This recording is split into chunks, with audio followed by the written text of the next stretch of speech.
என்ன இன்னும் குப்பை வண்டியை காணும், வர வேண்டிய நேரமாச்சு. அந்த தெருவில் கூட இருக்காங்களான்னு பார்ப்போம். இல்லையே, இந்த தெருவில் இருக்காங்களா? இல்லையே, எங்கேயுமே இல்லையே. நம்மளுக்கு வர டைம் ஆயிடுச்சு, வேலைக்கு வேற போகணும். சரி, நம்ம இங்கேயே போய் கட்டிடுவோம். நல்ல வேலை, நம்மளை யாருமே பார்க்கல, சீக்கிரமா போயிடுவோம்.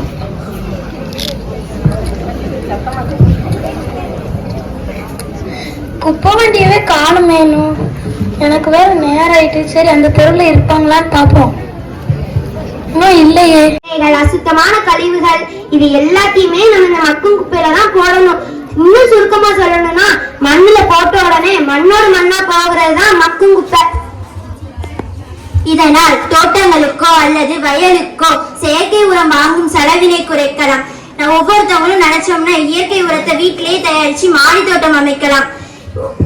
உடம்புக்கு முடியாத டைம்ல அந்த காய்கறிகள்லாம் நமக்கு உதவும்.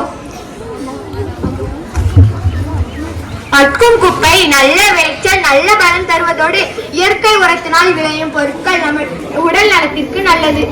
இப்போ இடையில புதுசான ஒரு கொரோனான்னு ஒரு நோய் வந்ததுலாமா, அதுக்கு நீங்க மருந்து மாத்திரை வாங்கி சாப்பிட்டுருப்பீங்க.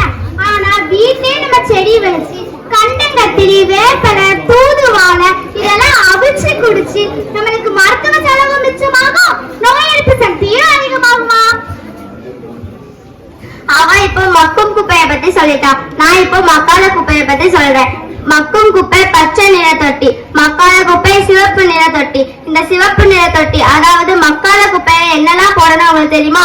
நான் சொல்றேன். கண்ணாடி, பிளாஸ்டிக், அனைத்து விதமான பிளாஸ்டிக் பொருட்கள், தண்ணீர் பாட்டில், உலோக குப்பைகள், பாலித்தீன் கவர்கள் ஆகிய எல்லாம் மக்கால குப்பைகள். மக்கால குப்பைகள் பெரிய மேடுகளாக தேக்கி வைக்கப்படுகின்றன. இதனால் மண் வளமானது பாதிக்கப்படுகிறது. மட்காத குப்பையை கடலில் கொட்டுவதன் மூலம் கடல் மாசுபாடு மற்றும் கடல்வாழ் உயிரினங்களுக்கு கேடு விளைவிக்கிறது. இதனால் சுற்றுச்சூழல் பாதிப்படைகிறது, விலங்குகள் அழிகின்றது, மாசுபாடு உருவாகின்றது. நன்றி, வணக்கம். அனைவருக்கும் இனிய குழந்தைகள் தின நல்வாழ்த்துக்கள்.